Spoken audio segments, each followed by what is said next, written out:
Los fondos indexados, el sueño de cualquier inversor pasivo, donde puede hacer una sola inversión y poseer todo el mercado. No hay duda de que los fondos indexados y los ETFs han sido una estrategia ganadora en los últimos años y cada vez más gente desinvierte en estrategias activas para invertir en pasivas. Los gestores activos no logran batir al mercado en el largo plazo. De hecho, hasta inversores activos como el propio Warren Buffett han recomendado invertir en estrategias pasivas. The best single thing you could have done on March 11th, 1942, when I bought my first stock, was just buy an index fund and never look at a headline, never think about stocks anymore. Solo hay que mirar el comportamiento del S&P 500, índice con las 500 empresas más grandes de Estados Unidos, para darse cuenta que en los últimos 100 años ha tenido un retorno espectacular. El índice ha tenido una rentabilidad de poco más del 10% anual durante casi un siglo, y todo el mundo está muy contento. El 10% anual durante 100 años convierte $1 en casi 14.000. Pero también existe otra cara de la moneda, ya que en los últimos 15 años hemos tenido retornos muy buenos, pero también hemos tenido un entorno económico muy favorable, de políticas monetarias expansivas, de tipos de interés muy bajos y de dinero fácil. Pero ahora parece que las cosas han cambiado. Ahora estamos en casi máximos históricos, pero en un momento muy distinto, ya que las perspectivas y las condiciones económicas y de mercado han cambiado drásticamente. Ahora tenemos unos tipos de interés al alza, una inflación mucho más elevada y unas valoraciones por encima de la media, además de un ruido constante de recesión. Y hasta grandes inversores como el propio Michael Burry, quien predijo la crisis de 2008, llaman burbuja a la inversión indexada. Ahora, la pregunta para aquellos que empiezan a invertir o para los que ya están invertidos es la misma. ¿Puede el mercado seguir subiendo un 10% para siempre? Y esto es lo que vamos a ver en este vídeo. Invertir en un fondo indexado es una de las estrategias más populares, debido a su simplicidad, bajo coste y por los beneficios de la diversificación. Aunque no todos los ETFs son de gestión pasiva, su número ha crecido de manera exponencial en todo el mundo, pasando de 276 en 2003 a casi 9.000 actualmente. En total gestionan activos por un valor de hasta casi 10 billones de dólares. Sin duda, el más famoso de todos ellos es el SPY, el ETF que rastrea el comportamiento del índice mundial principal, el S&P 500. Y aunque mucha gente lo desconoce, en el mundo existen diferentes tipos de índices. De hecho, todos estos que veis son los más importantes, pero centrémonos por un momento en el Market Capitalization Index, ya que es el tipo de índice que sigue el S&P 500. Es un índice que funciona por ponderación o por peso según la capitalización de las compañías dentro de ese índice. El valor o la capitalización de mercado se calcula multiplicando el precio de las acciones de una empresa por el número total de acciones en circulación. Por ejemplo, supongamos que en un índice existen dos compañías, la empresa A con 1 millón de acciones y un precio actual de $45 por acción, y la empresa B con 300.000 acciones y un precio actual de $125 por acción. Bien, ¿cuál es el valor o capitalización de mercado de cada compañía? Pues la empresa A es 1 millón por 45, es decir, 45 millones, y la compañía B es 300.000 por 125, es decir, 37 millones y medio. En ese mismo índice, la compañía A tendría un peso sobre el total de valor del 55%, mientras que la compañía B tendría un peso del 45%, y así estaría el índice completo, pero en el caso del S&P 500 pues tenemos 500 compañías, lo que lo hace un poco más complicado. Ahora, imaginemos un movimiento real, volvamos a 2019, con una compañía como es Boeing, que el 22 de marzo cerró con una caída del 2,83% a 362,17 dólares, mientras que Microsoft cerró con una caída del menos 2,64% a 117,05 dólares. Boeing tenía un tamaño de mercado de 205.390 millones y una ponderación inferior al 1% en el S&P 500. Microsoft, por otro lado, tenía un tamaño de mercado de 902.610 millones y una ponderación superior al 3% en el S&P 500. Como resultado, la caída de los precios de Boeing tuvo un impacto menor en el S&P 500 a pesar de haber caído más, aunque ambas acciones cayeron casi lo mismo. Y esto es debido a que Microsoft tenía un mayor peso en el índice, por lo que arrastra más a ese índice, que en este caso Boeing. Por ello, las compañías con mayor market cap tienen un mayor peso en el índice y tienen más afectación si suben o si bajan, y por otro lado, las compañías más pequeñas tienen una menor afectación tanto si van al alza como a la baja. A día de hoy, las 10 primeras compañías tienen casi el 32% del total, que son las que veis en esta lista. Ahora, ¿cómo funciona un ETF que rastrea al S&P 500? Pues un ETF simplemente compra todas aquellas acciones que están dentro del S&P 500, en este caso 500 compañías, y asigna básicamente los mismos pesos que el propio índice. El objetivo es que este ETF tenga la misma composición y el mismo comportamiento, que replique el S&P500. Por lo tanto, el inversor en el ETF del S&P500 tendrá el mismo movimiento arriba y abajo que el propio índice. Sí que hay algunos matices, como por ejemplo que en el S&P500 son 500 compañías, pero no son las mismas compañías que hace 50 años. Fijaros en este gráfico del S&P500 en junio de 1973 y mirad las compañías: IBM, AT&T, Exxon, Kodak. ¿Os suena alguna a día de hoy? Yo creo que pocas. Ahora, vayamos al S&P500 actualmente. Apple, Microsoft, Amazon, estas sí que nos suenan, ¿verdad? Pero como veis, un índice a lo largo del tiempo puede cambiar mucho. Y hoy decimos, sí, Apple va a estar con nosotros los próximos 50, 60, 70 años. Pero cuidado, porque a lo mejor lo mismo decían los inversores hace 50 años con Kodak, y fijaros dónde está ahora. Pero bueno, esto ya es un tema para otro vídeo. La cuestión aquí, o la conclusión, es que muchas compañías entran en el índice y otras salen. Y por ello los ETFs deben reajustar esto. Y si sale una compañía, deben vender esas acciones para comprar la nueva que entre. Y ahí sí que hay un rebalanceo. Ahora, ¿qué pasa si miramos al S&P500 en detalle? Las subidas se concentran realmente en 10 nombres, los que mayor peso tienen, como ya hemos visto. En este gráfico podemos ver que las 10 compañías más grandes por capitalización bursátil del S&P500 tienen un 32% del peso total y contribuyen al 20% de los beneficios. Este año 2023, el índice se ha visto muy sesgado por las principales empresas, que han contribuido a la mayoría del retorno, mientras que las 490 compañías restantes realmente no han subido, sino que más bien han bajado. Esto da una idea de que existe una concentración muy grande. La sobreponderación de compañías más grandes distorsiona el propio índice. Aquí tenéis algunas de las principales críticas de este tipo de estrategia. Uno, que a medida que el precio de una acción aumenta, una empresa puede tener una ponderación excesiva en un índice. Dos, que las empresas con mayores ponderaciones pueden tener un impacto desproporcionado en el retorno. Y tres, que los gestores a menudo pueden comprar acciones sobrevaloradas asignando una mayor ponderación y crear una burbuja. Y esto último es muy interesante, crear una burbuja. ¿Cuál es realmente la definición de burbuja? Pues una burbuja aparece cuando el precio de un activo se desvincula por completo del valor real del activo subyacente. Es decir, que el precio y el valor se separan por completo. ¿Y cómo acaba esto finalmente? Pues o el precio cae y vuelve a su valor real, es decir, una burbuja, o en algunos casos el valor acaba reflejando lo que vale el precio y por lo tanto aumenta drásticamente hasta llegar hasta él.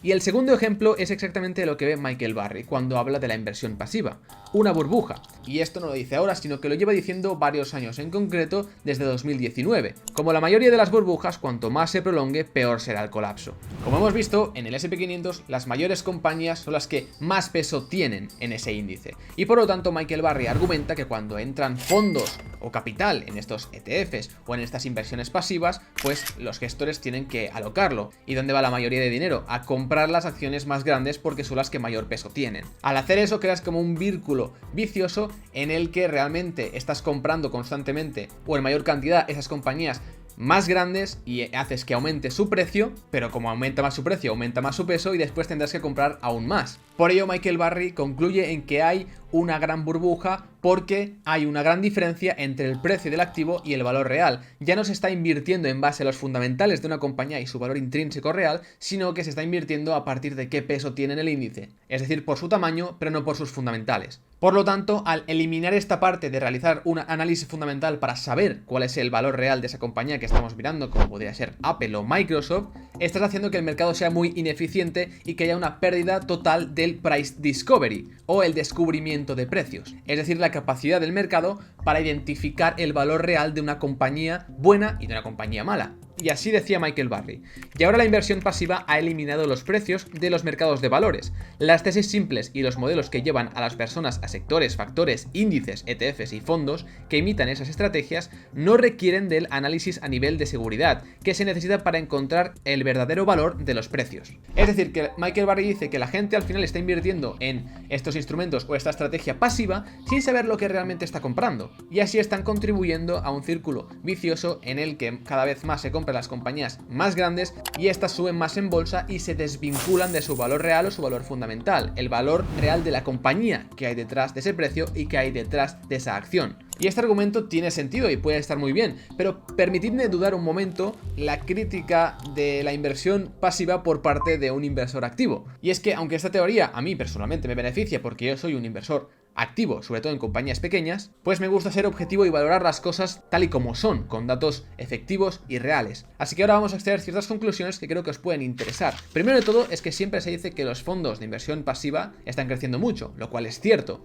pero no tanto como se está comentando. Aún forman realmente una parte pequeña del mercado. De hecho, muchos medios comentan que los fondos pasivos tienen en posesión el 50% de las acciones estadounidenses, cuando eso realmente no es así. Es cierto que por primera vez parece que los fondos pasivos tienen más activos bajo gestión que los activos en Estados Unidos, pero no poseen la mitad del mercado. Los fondos solo representan un segmento del mercado, y en términos de cuánto poseen a nivel de la bolsa de valores o del mercado en general, el dato es mucho menor. Según Bank of International Settlements, la proporción de valores en manos de carteras de fondos pasivos en Estados Unidos, al menos en 2017, era del 15% sobre el total. Pero aquí viene un argumento, ahora sí, en contra de lo que comenta Michael Burry, que creo que es muy interesante, y es que muchas veces metemos en el mismo saco, dentro de la inversión pasiva, los fondos indexados y los ETFs, cuando realmente hay ciertas diferencias, ya que de ETFs existen muchos, ya hemos visto la evolución, pero no todos son pasivos, también existen fondos activos, mixtos, de Bitcoin, de muchas otras cosas. Incluso un ETF que en teoría no puede perder dinero, que de hecho os hice un vídeo que os dejaré aquí arriba y os puede interesar. Lo que debo destacar aquí es que lo importante no son los activos que tú tengas bajo gestión, sino el volumen diario que tienen esos activos.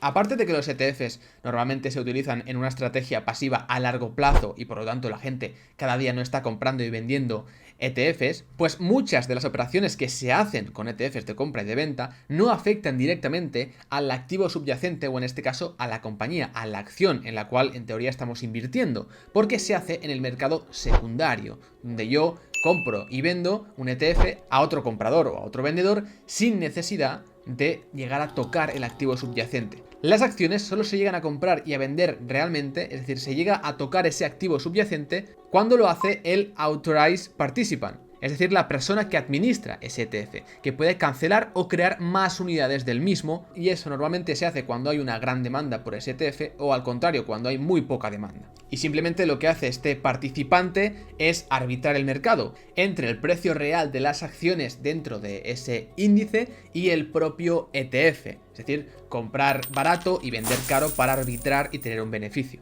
Por esta razón, concretamente, puede que realmente no tengamos ese problema que comenta Michael Burry de descubrimiento de precios, porque realmente no estamos afectando al activo subyacente, sino que se hace en el mercado secundario. Y si no hay suficiente volumen por parte de los fondos indexados, eso quiere decir que el price discovery o el descubrimiento del precio sigue en manos de los inversores activos. Como digo, negociar en el mercado secundario no supone negociar directamente con el activo subyacente. Según Vanguard, el 94% de las operaciones de los ETFs son en promedio hechas en el mercado secundario, y el volumen de creación y cancelación de ETFs, que sí que acaba directamente en el activo subyacente, es muy pequeña en comparación con los futuros y las acciones. De hecho, BlackRock estima que por cada dólar de volumen en acciones realizada por fondos indexados, hay 22 dólares en operaciones hechas por gestores activos. Incluso si los fondos pasivos llegaran a ser muy grandes y llegaran a afectar al descubrimiento de los precios, eso sería positivo para los inversores o gestores activos, porque habría más ineficiencias. En el artículo de 1980 sobre la imposibilidad de la existencia de mercados eficientes de Grossman y Joseph Stiglitz, se comenta que el mercado debe existir en un estado de equilibrio. Si el mercado fuera 100% eficiente y todo el mundo se indexara, esto provocaría una distorsión de los precios y haría que los gestores activos volvieran a sus trabajos para intentar beneficiarse de esas ineficiencias. Y esto es lo que se llama la paradoja de Grossman-Stiglitz. Los mercados no pueden ser perfectamente eficientes porque por naturaleza, en una eficiencia perfecta, se volverían ineficientes. Por lo tanto, yo personalmente no creo que haya una burbuja sistemática en cómo funcionan estos ETFs y esta inversión pasiva, porque como vemos no acaban directamente en el activo subyacente, al menos por el momento, veremos de aquí 15-20 años. Pero lo que sí que es verdad es que en los últimos 15 años hemos tenido un escenario muy fácil para hacer dinero en bolsa, y muchos de nosotros hemos empezado en este periodo. No hemos vivido periodos complicados de altos tipos de interés, de inflación, de recesión, etc. Y sí, los últimos 100 años hemos vivido un 10% de retorno en el S&P 500, pero a partir de ahora, con estos cambios sustanciales, ¿cuál es la probabilidad de que veamos un 10% para siempre? Una de las principales razones al invertir en el S&P 500 como índice de referencia es su rentabilidad histórica. La rentabilidad desde la crisis de 2008 ha sido muy buena, hasta el punto de que sea imposiblemente buena. Jared Kaiser, el director de inversiones de Buckingham Strategic Wealth, escribió un post en 2018 analizando el retorno del S&P 500 de mayo de 2009 hasta octubre de 2018, utilizando un método llamado bootstrapping para mostrar que estadísticamente el retorno en ese periodo de tiempo era demasiado bueno para ser estadísticamente posible. En concreto, para su análisis hizo 100.000 periodos simulados de 116 meses que luego pudo comparar con el desempeño real del S&P 500. De las 100.000 muestras del Bootstrap, solo el 0,57% de ellas obtuvieron mejores retornos ajustados al riesgo que los que realmente logró el S&P 500 entre 2009 y 2018. Los resultados del índice estuvieron casi fuera de la propia probabilidad estadística. El punto aquí es comentar que el S&P 500 lo ha hecho fantásticamente en los últimos años, pero que la probabilidad de que esto vuelva a suceder de nuevo es muy baja, ya que, como estamos diciendo, estamos en un escenario completamente distinto.